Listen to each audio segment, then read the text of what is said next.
And here we go again.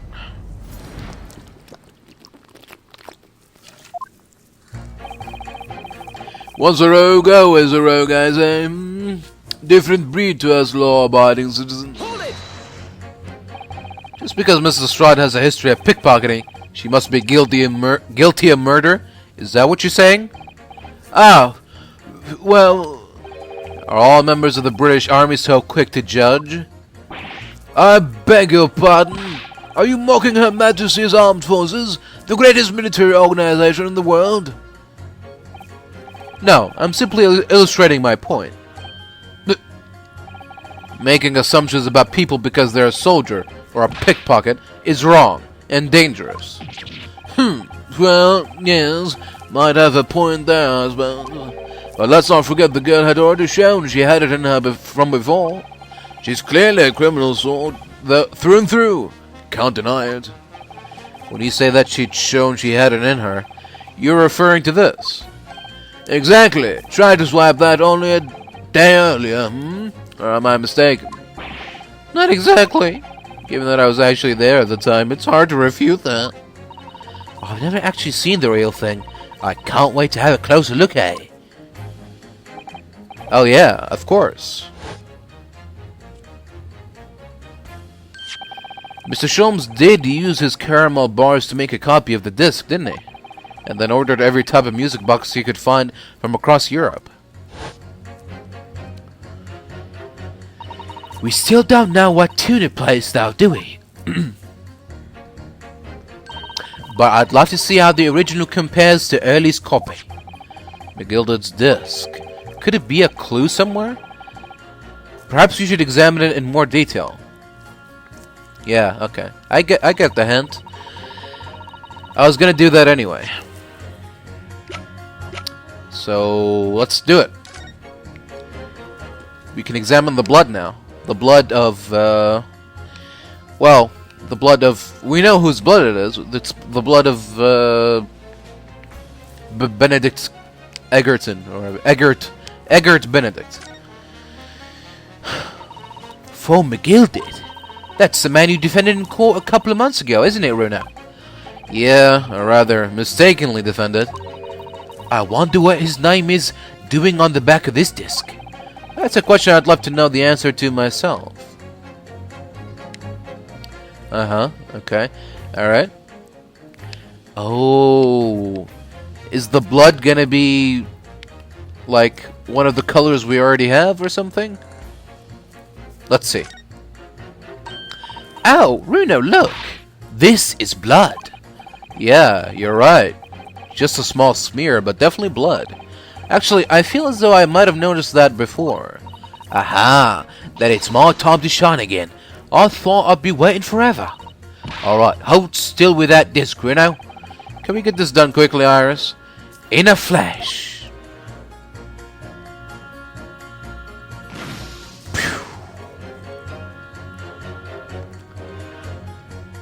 It's green. Oh, a lovely bright shade again.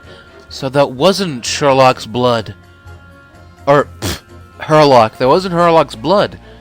Oh, a lovely bright shade again. Wait, that color. What is it? It's just that green. It's not the first time we've seen that color, is it?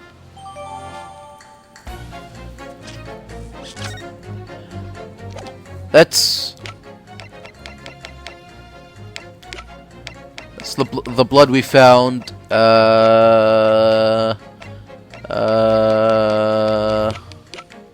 Where is the picture of the bullet?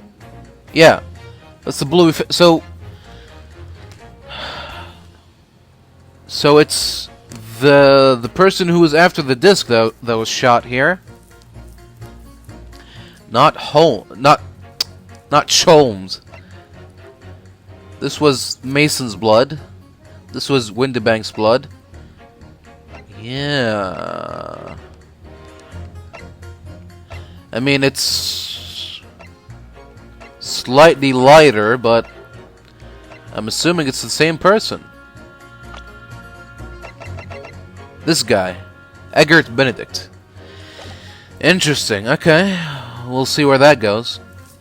As only 2 bullets were found at the scene, I would say the whole case is done and dusted. It's the number of bullets that has you convinced. Only 2 bullets were fired, and the 2 guns that fired them have been examined by the police. When the program maid asks me how many are invited for dinner, I always tell her to count the table settings. Well, that's logical, I suppose. Also, yes, sometimes after dining, crockery does go missing, or 1 or 2 guests rather like the fine china. Is your employer done with thieves? So I suppose if there was another bullet somewhere of which we were unaware, I'd have to reconsider my position.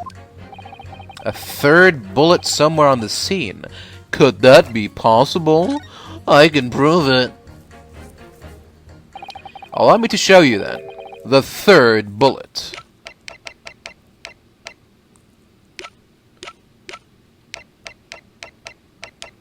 In here?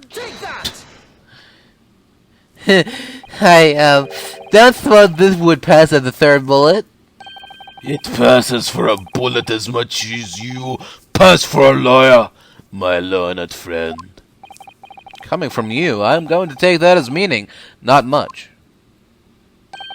In nowhere does it resemble a bullet, if that helps your understanding of my last remark. Oh! Counsel, at the very least I would expect the evidence you present to be of the correct form. It's been a long day. Let's actually try to find this 3rd bullet before we attempt that again, Runa. Fine. Okay. You don't need a stethoscope to see the truth here. Every which way you look at it, it was that pickpocket. So if I've understood correctly, you need 2 pictures, a left eye one and a slightly different right eye one. Exactly. Then you can see the scene in 3 dimensions, like this. So if we have 2 bullets, I don't suppose you can see anything useful with them? I think you will find that no matter how much you squint, the truth of the situation always looks the same here. The only person who could have shot the victim is that girl in the dock. How can you be so sure of that? Think about it. The Skulking brothers shot the great detective, didn't they? Yes, that's been mentioned once or twice. Well then, surely it's coming into focus now, isn't it? This is a waste of time. I'm not gonna change this man's mind anytime soon. I never imagined that simple operation would cause me such grief. Would you please stop muttering about things that have nothing to do with this trial, sir? The defendant's life is on the line here. Well, the thing is, I couldn't really say that it has nothing to do with this trial, to be honest. Huh? I mean, there's no question that the man was shot, but the bullet has simply vanished from his stomach. It's quite inexplicable, don't you think? What? I almost don't want to ask, but this surgery you've been muttering about all this time, were you operating on... Oh, what was the fellow's name now? Herlock? No, Hairlock? Herlock Sholmes by any chance? Yes, good lord. It was that Hairlock fella. What? You're the surgeon that operated on Mr. Sholmes? That's right. Using the very latest anesthesia techniques, I might add. It was a fairly major op, I can tell you. This is crazy. Let me see. The fellow was brought in not long after midnight, if I remember correctly. They said he'd been shot by some criminal or other, so I opened him up like a shot. But then the funny thing is, I went over his insides with a fine-tooth comb and couldn't find the bullet anywhere. So I'm afraid I had to throw up my hands and just stitch the fella back up. I hate to say the obvious, but... Yes? Surely that's because the bullet is still at the scene of the shooting? The case for the defense is correct, as is clearly shown in this photographic print. The bullet that the Skulkin brothers fired at Mr. Sholmes hit him in the stomach region, then exited his body and lodged into the shop wall where the calendar was hanging by the door. I think you'll find it's really quite simple if you just consider the problem three-dimensionally. Ha! Who do you think I am, son? Well, juror number 4 is about the best I can do. As soon as I saw the wound to the man's stomach, I flipped him over. Like a pancake? Are you saying that you checked his bag? Of course I did. And there wasn't a trace of injury. No sign that the bullet had left the body at all. What? That's the point! The only logical conclusion was that the bullet was still somewhere in the man's innards, which is exactly why I set about slicing him up. And I'm still none the wiser, even now. How many times do I have to say it? Can somebody please explain how it happened? Can somebody please solve the mystery? It's almost as much of a mystery as how this jury was put together. The mystery of where that bullet ended up is infuriating. Where's an expert when you need one? Mr. Sholmes, the surgeon, is on the jury. I have never experienced some coincidences recently, but this is ridiculous. I'm as surprised as anyone. There's no question that Mr. Sholmes was shot. Well, that's what the police told me when they brought him in. How bad were his injuries, Doctor? He was in a bad way. He'd lost a huge amount of blood, you know. And as I suspect, he was shot at quite close range, too. Because his skin was badly burnt around the point of injury. Burnt? As I said, I flipped the fellow over and examined his back. But there was no sign of an exit wound. Which is why I thought I'd better locate the lung and pop it out. And yet you say you found no bullet inside the patient. Well, I wouldn't have done, would I? Because it's in the wall of the pawnbrokers. But how did it get there? I need someone to solve this mystery before it drives me to insanity. If only there was some expert in ballistics who could help, even if he looked extremely untrustworthy. So we have a disappearing bullet on our hands. The accused attempted a theft on the previous day. I can see I am in for a busy day ahead. What do you mean you're in for a busy day? Forgot to say. Stop. Do excuse me. Stop. I am a communications officer. Stop. A communications officer? Does that have something to do with sending telegrams? Everything from personal messages written by members of the public to the latest news in the capital. I convert all messages into Morse code and type it out to the entire world electronically. To the entire world? Thousands of miles of cable under the sea. Stop. Worldwide communication network. Stop. Information transmitted to and from all corners of the globe. Stop. Ah, yeah. She was getting equally worked up about radio waves or the like before, wasn't she? I specialize in communicating information from government departments and newspaper offices. I see. I'm sure I shall have to wire the newspaper reports of today's guilty verdict later. So no sleep for me tonight, I imagine. Let's just finish the trial first, shall we?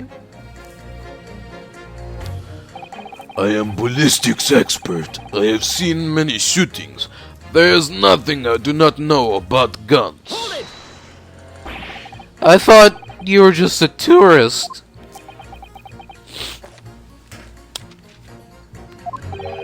Good day. I am visiting London for sightseeing. I would like to take bus to Crystal Tower, please. There's no way he's just a visiting tourist. So, you're a ballistics expert? Who knew? I have much experience with guns. Ah. I have lived through many, how do you say, extreme, violent death of, blood, of, extreme violent black baths, perhaps? Those, extreme violent bloodbaths. English is a very difficult tongue. Considering the sort of people you associate with, I'm surprised you still have a tongue. Anyway, if you have questions about bullets and guns, you ask me. There is nothing I do not know. No mystery I cannot solve. He's very confident in his knowledge of guns, that's for sure. But, if possible, please, only in Russian language. He's not very confident in his knowledge of English, though, is he? No, still, we should bear it in mind. He's our man if there's a mystery about guns or bullets. Van Zieks has managed to convince everyone. When you have eliminated the impossible, he said, but he hasn't. If we're gonna fight back, we need more material. And we have to fight back. We have to. We have to turn this trial around again. Alright, there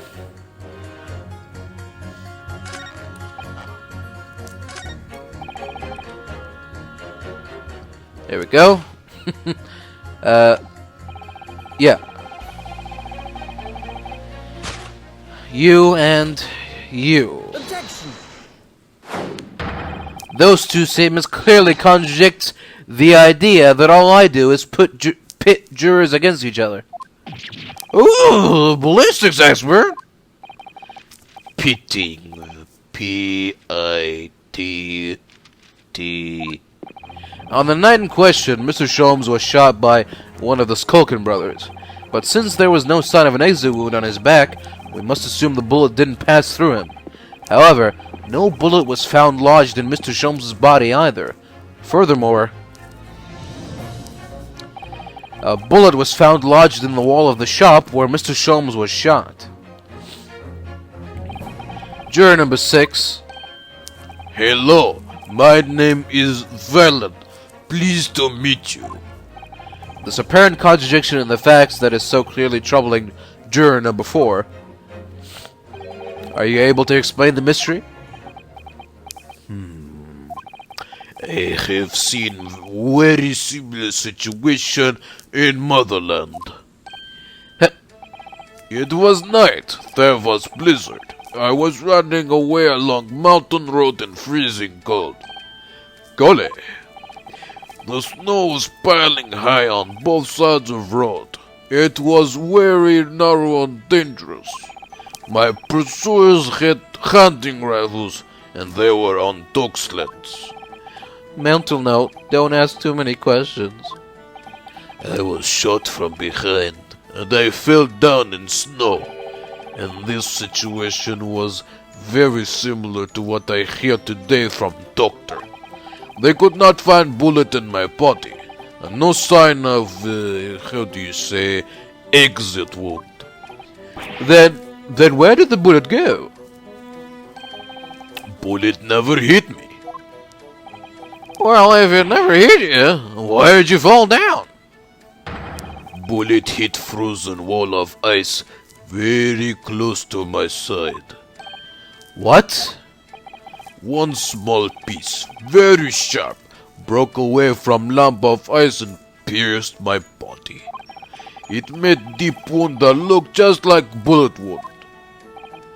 Good gracious! Of course, piece of ice quickly melted inside me, and that is solution to mystery of disappearing bullet.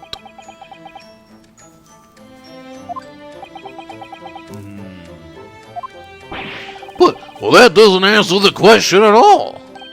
The shooting happened in a pawnbroker shop. Not some snowy mountain road in another country.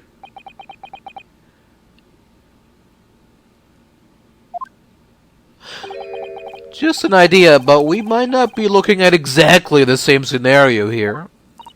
Runa, where exactly was Hurley shot again?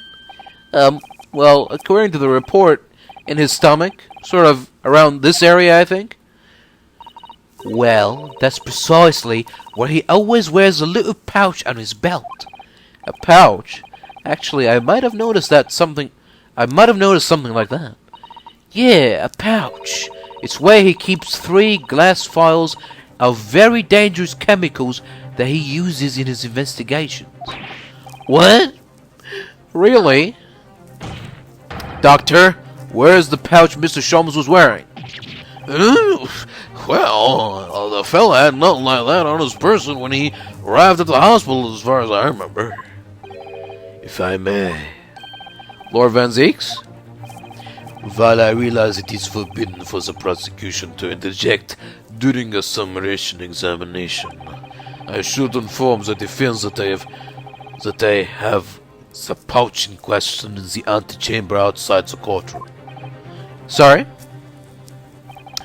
As I understand it, when the police arrived on the scene and found Mr. Sholmes injured, they removed the pouch in order to assess the wound.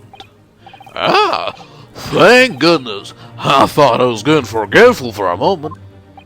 Since then, it has been in my safekeeping, along with all other evidence relating to the case. I can personally vouch for the fact that it has not been touched since the incident occurred.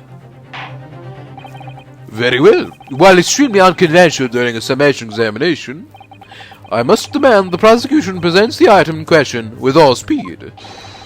Bring forth Mr. Herlock Sholmes. Oh. Bring forth Mr. Herlock Sholmes' pouch. I see. So this is the pouch worn by Mr. Sholmes on the night in question, is it? Look at that. One of the files is broken, and the leather around it is scorched black. It's almost as if the file exploded. Exploded? So, that night, the bullet from the Skulkin brothers' gun struck Mr. Sholmes' pouch. And it was the glass vial explosion that caused the fella's injury? This bullet did not penetrate the victim, but was deflected into wall of shop.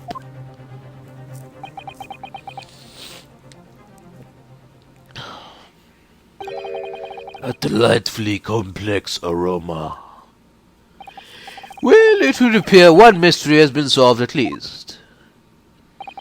So it has no bearing on the truth of this case.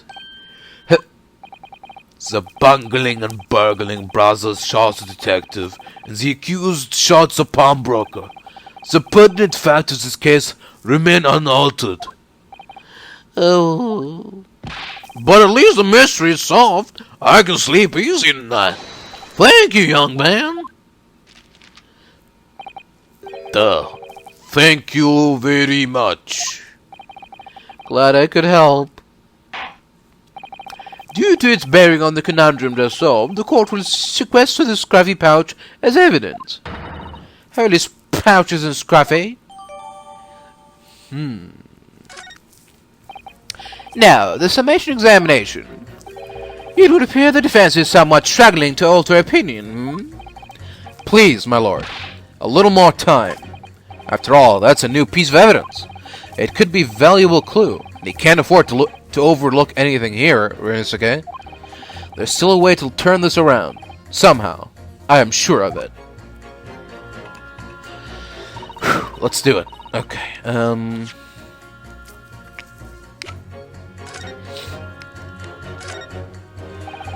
I can't find anything out of place. Oh. These glass vials are full of Early's homemade potions. Homemade?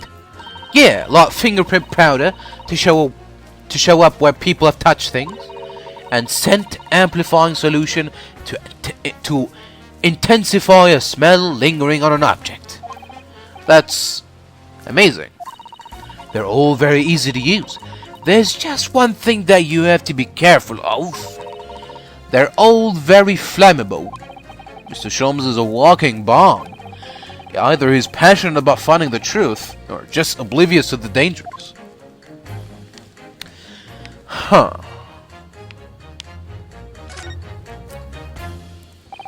It's really scorched badly just here. Ow! The strap is broken, look! This must be where the bullet hit, then. Let me see. There it is. What the? Iris, look! Behind where the broken file was. Do you see it? Ah! That's Skulkin Brothers' bullet! What a stroke of luck that it hit the pouch. This is an amazing discovery. What this means is, there were 3 bullets fired at Windibank that night. we found exactly what that juror was talking about. The third bullet. It's time to press that juror again, I think. Let's do it. Let's press him. Press him hard. Press him until he squeals. Oh look, there's a hole here at the back. It doesn't look much like a bullet hole, but clearly something's ripped through the leather with great force. Something must have pierced it somehow to have left this hole beyond. Yeah, it looks that way. Mr. Sholmes and his pouch both took a beating, didn't they?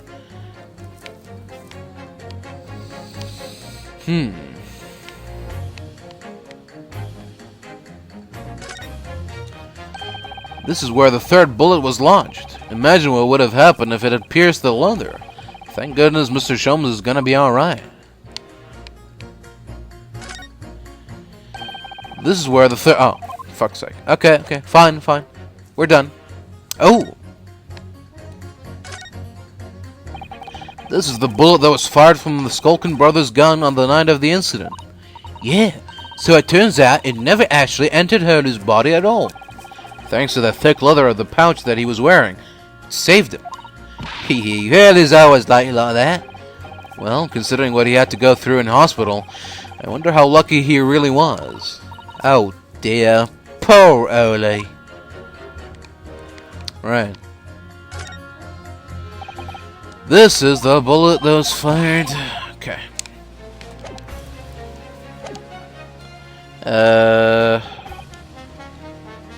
Now the mystery of where that bullet ended up has been solved, I feel much better. Then I ask you to reconsider your leaning, sir. Oh, no, that's another matter entirely. Sorry? All I can think about for the moment is this wonderful sense of relief that I have... All I can think about for the moment is this wonderful sense of relief I have that the mystery is solved. I need some time to let that sink in before I could possibly consider anything else. Alright, I thought surgeons had to be able to think quickly. Perhaps we should leave him alone for now while he savors his inner peace and focus on some of the other jurors. I suppose we'll have to. I wish I had the chance to experience inner peace sometimes. The accused... Okay. Oh, fuck. Didn't mean to do that. Sounds like the great detective was on death's door, but maybe his injuries won't be for nothing. That pouch could be a very valuable clue. Once a rogue, always a rogue. Okay.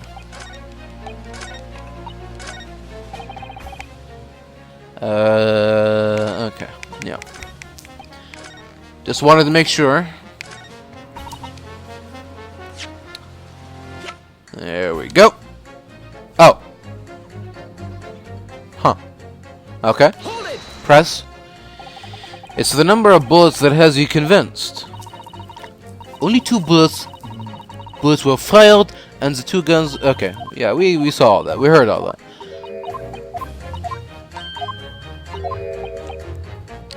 I can prove it. Take that! Here it is. We discovered it just now. Yes, on the night in question in Windibank's pawnbrokery, another bullet was fired. Hold it! What is this new trickery you know, Pinis Contra? Where did you find that bullet? It was lodged inside Mr. Sholmes' pouch. What? This pouch was removed from around Mr. Sholmes' waist before he was taken to hospital. And since then it has been touched by no one.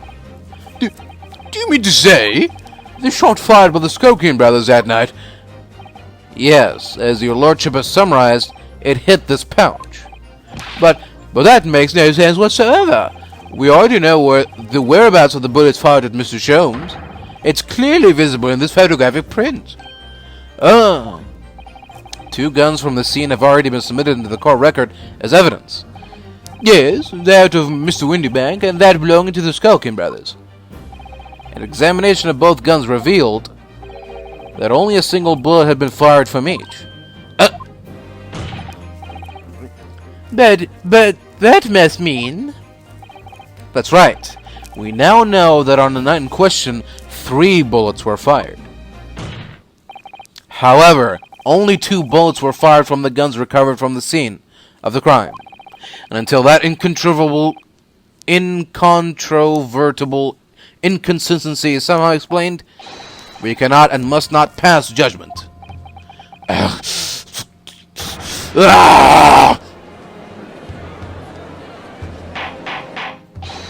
Order. While this summation examination remains incomplete, the court has been presented with new facts. Facts that would appear to shake the very foundations upon which the case against the defendant has been built. As is my prerogative in the situation, I hereby temporarily suspend the summation examination. By Jupiter! What? Bailiff, bring the witnesses back to the stand at once. Oh.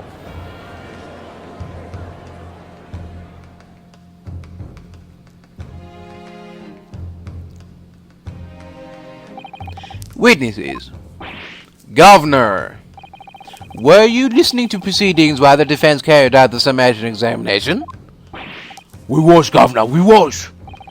Perhaps we can dispense with this tedious preamble. Simply answer this one question. A 3rd bullet has been identified as scene of crime. What do you make of that? Make of it, Gov? I don't make nothing of... Is it one of yours? Gore blimey, Gov, gore blimey. Not a chance. In that case, did you have an accomplice? What? Hey, what? Never! The Skulkin brothers work alone. It's just the 2 of us. That's our trademark.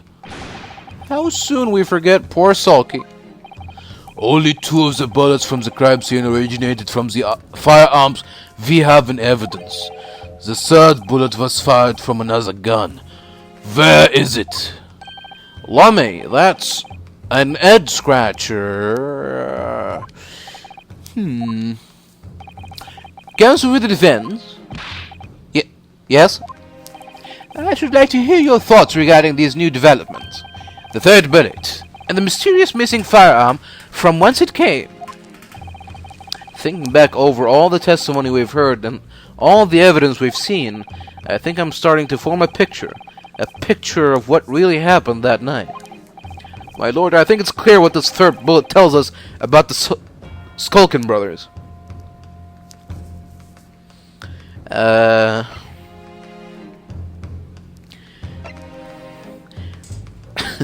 They had another gun.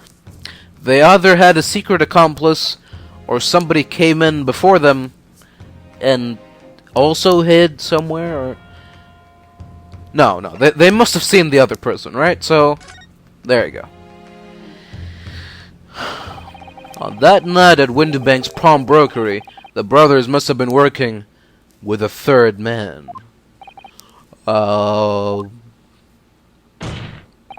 The witnesses are clearly doing their best to cover up the existence of this accomplice. But the evidence all points to the fact that there was someone else present. Someone carrying a gun. Objection!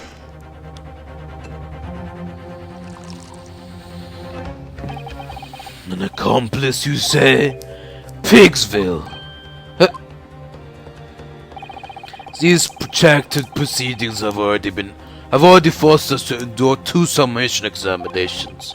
Yet in all that time there has been not a murmur of a 3rd man. If this apparently race-like being exists, the court must be shown hard evidence. Without it, this fancy will be crushed. Oh! The prosecution demands answers on 2 counts. Firstly, proof, evidence that this accomplice was ever at the scene of the crime. And secondly, the identity of the spurious character. The Skulkins are lying, I know that. But how can I ascertain the identity of the person they're hiding? Well, Kanzu? Yeah, I know what to do. I'm supposed to prove the existence of this accomplice, and reveal the person's identity, even. In response to the prosecution's demands, my lord, the defense is... The defense is ready. I believe I can provide all the answers the prosecution demands. Sir, my Nipponese friend, despite the swimming eyes, you seem to think you have something to say. This promises to be interesting. I have to push forward now. There's no other option. I need to use every single piece of evidence available to me if it will make a difference. In that case, counsel, I would ask you to present the evidence without delay. On the night in question, in the moments leading up to the death of the victim, what proof have you that there was a third intruder present at the scene?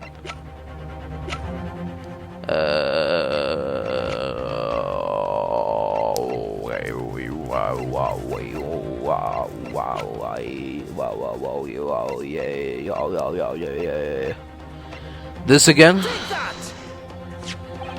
The evidence is right here, in this portfolio. By Jove, that portfolio again, is it? Do you expect the court to rifle through your papers itself? Be more specific. You claim one of those blood samples provides the presence of this third intruder. Well, which one is it? Either this one or this one. What am I looking at here? There appears to be some green paint or such like around the blue tone in the middle of the calendar. That's a blood stain, my lord. A blood stain? Green blood. Curious, even for you. Is the court to understand that the intruder was some unhuman creature? It's something developed by Mr. Herlock Sholmes. By the great detective? New invention. Stop. Not yet appeared in the stories. Stop. It's this, you see. It doesn't have a name yet, though. This fogger sprays a chemical that reacts with the different elements in people's blood to change its color. Different elements of people's blood? Yeah, everyone's blood is slightly different, you see, because it's made up of different elements. So by seeing what color it changes to, you can tell in a flash whose blood is it. Oh, that brings a whole extra dimension to looking at blood. Talk of blood in courtroom. Stop. Very exciting. Stop. As an example, this one shows the blood of the victim, Mr. Windibank. Striking blue. Yeah, so you see, the green color of this blood stain on the calendar shows that somebody else was shot in the main part of the shop. Now hold fire there, young man. Could be from some unrelated incident, couldn't it? No, it's not unrelated. The date showing on the calendar is the date on which Mr. Windibank was killed. By golly! Therefore, we can assume that whoever was shot on the same day. And whose blood is it? Well, the Skulkin brothers in the stand don't appear to be suffering from any gunshot injuries. Which means it must be the blood of somebody else. The third intruder, in fact. Objection! Whose identity the court is still waiting to hear. You can't delay this any longer, my little friend. Who is this alleged third intruder? Take that! The man with the green blood. The man's name is Eggert Benedict. Eggert Benedict? Who on earth are you talking about, Kazu? He paid a visit to Windibank's pawnbrokery on the afternoon before the incident took place. Then the accused attempted to deceive the pawnbroker into releasing this article into her possession. That's right. The man identified by the defense, Mr. Eggert Benedict, then attempted to take the article from the defendant by force. Broker? Yeah, sir? I believe this filthy pocket thief just redeemed an article from you now. Yes, The article in question belongs to me. I demand for it to be returned at once. now that's a lie. What are you trying to pull? Give me back my overcoat, you warshrew, and needless to say... Any music box disc 2. Inspector Gregson was there at the time and can attest to what happened. In the end, it was the inspector himself who took the disc. Can you corroborate this account, Inspector? Oh, yeah, my lord. That's more or less what happened. And in interest of being thorough, I asked Windibank for a print showing the fella. Taken from one of his radiated recorder gubbins. Yes, that's him, talking to Mr. Windibank that morning. And you claim this man is the brother's accomplice? Well, Mr. and Mr. Skulkin? Never seen the geezer before in my life, Governor. All my life, Gov, all my life. Never seen him. Well, somewhat unsurprisingly, it appears our witnesses disagree with the assertion. I'm sure your lordship recalls my learned Japanese friend's actual assertion, which was that he could prove the identity of the alleged accomplice. Yes, and I can. Then show us the evidence. I agree. We must see proof that the clean-cut gentleman in the photograph is the physical criminal you say he is. This is the last piece of evidence. I've had a feeling that something has been missing in this trial from the very start. But now, I'm gonna drag it kicking and screaming into the courtroom. Are you ready to present your answer to the court then, counsel? Yes, my lord. The defense will present the evidence now.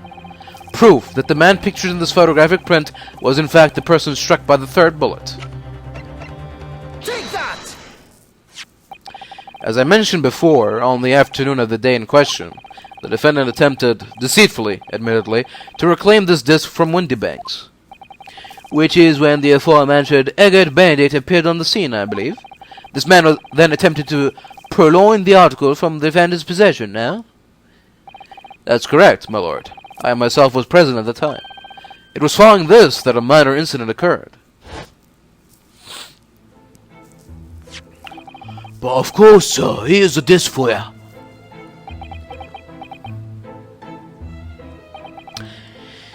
Very well. Then I shall bid you farewell. Say goodbye to style. Wait a minute, that disc is mine. What do you think you're doing, you little tramp? You've drawn blood, you filthy animal. Being a music box disc, it has countless small but sharp metal protrusions over its surface. Those protrusions caused Mr. Benedict's finger to bleed, and the resulting smear of blood is still visible on the disc now. Goodness, a bloodstain, is it? My assistant and I have just analyzed the bloodstain here in this very courtroom, using my trusty fogger gun. Yeah, and we added the results to this portfolio. I say, It's green. it's exactly the same color as the... Oh, it's exactly the same color as the blood around the calendar. Stop. The evidence is conclusive.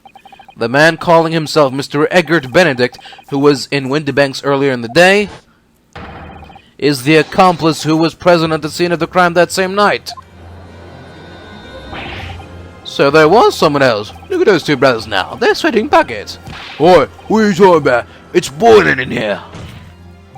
My lord, it is the opinion of the defense that Mr. Eggert Benedict should be summoned to the courtroom to testify. It would certainly seem that we can ill afford to ignore this gentleman's apparent presence. Objection! This has gone on long enough now. This flagrant ignorance of the mechanics of law. Sherlock Holmes, you say? Yes, I've heard the name. The protagonist in a series of short stories for the vulgar classes. A god of deduction or some such. And now you employ chemical substances devised by this fantastical persona in the highest court in the land? Do you expect us to take you seriously? The samples made by this placing not fit to be called evidence. So the blood sent toward the shade of green. What of it? What of it? Here's to you successfully proving that no other blood in the world would turn the same color. Oh, well... And pray do not even think of suggesting that we should take Mr. Sholmes' word for it. Is he right? Is Mr. Sholmes' concoction a load of rubbish? I don't know. I mean, he's a great detective. What are you talking about? We can't let him get away with that. I knew it would come to this. Of course Mr. Sholmes' invention isn't going to be recognized by any official body. But what other choice did I have? I'm just remembering what Father Christmas over there said before. About how he was temporarily suspending the summation examination. In other words... the examination isn't over yet, is it? Good grief! What did you just say, young girl? And in the summation examination, the decision as to whether or not the trial continues is in the hands of the 6 jurors, innit? So the way I see it, it doesn't matter what certain other people think of his invention. At least, not for now. Yes, she's right. Young lady, you have quite a devious mind. It really just comes down to one thing.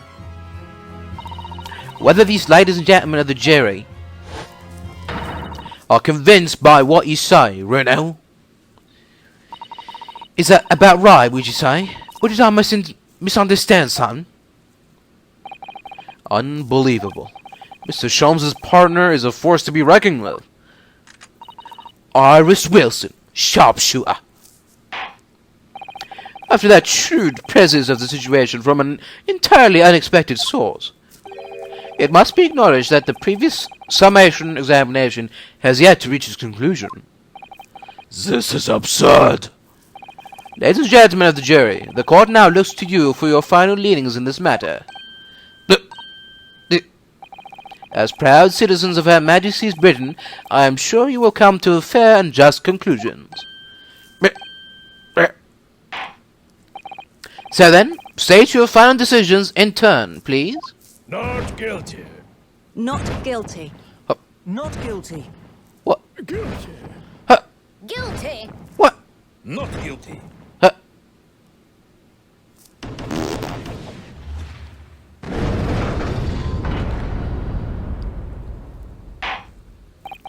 Two called guilty and 4 called not guilty. Such is the outcome of the summation examination. Objection. My lord, with all due respect, this is an outrage. The prosecution refuses to accept this decision. On what grounds? If these jurors are persuaded by some half-baked concoction devised by a pretender to real police work, then they are too ignorant to be trusted with the judgment of anyone's guilt.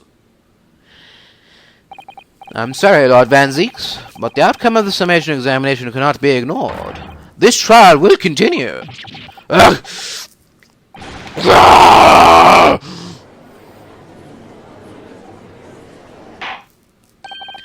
Nevertheless, we find ourselves in a rather awkward situation. The defense has very reasonably requested the subpoena of a new witness. But sadly, I fear that will be impossible. What?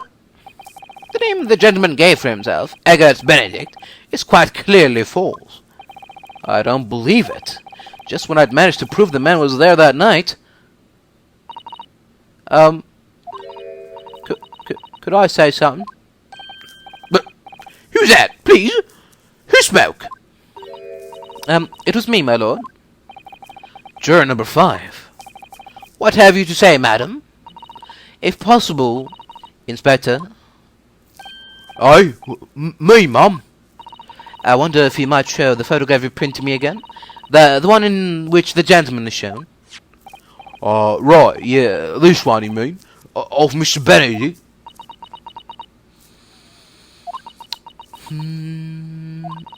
Yes. There's no doubt in my mind. Juror number 5, you don't mean to say you know this man? Yes, I know him. What? No! Good gracious! Order! Juror number 5, how on earth?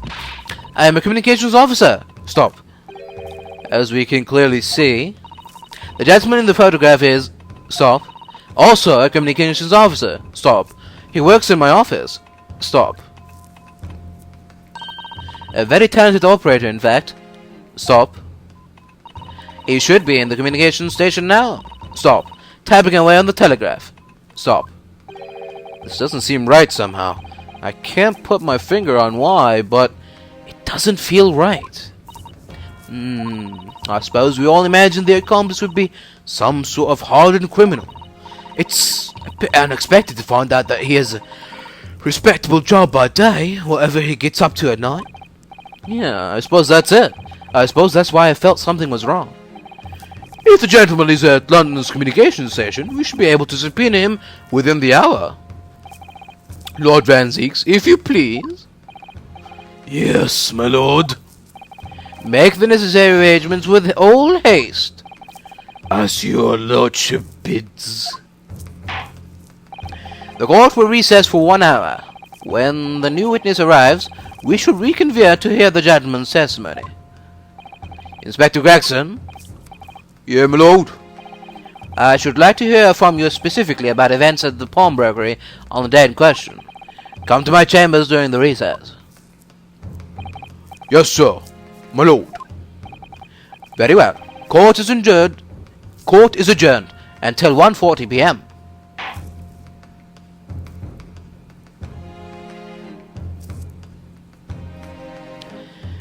To be continued. Goodbye, gentlemen and ladies.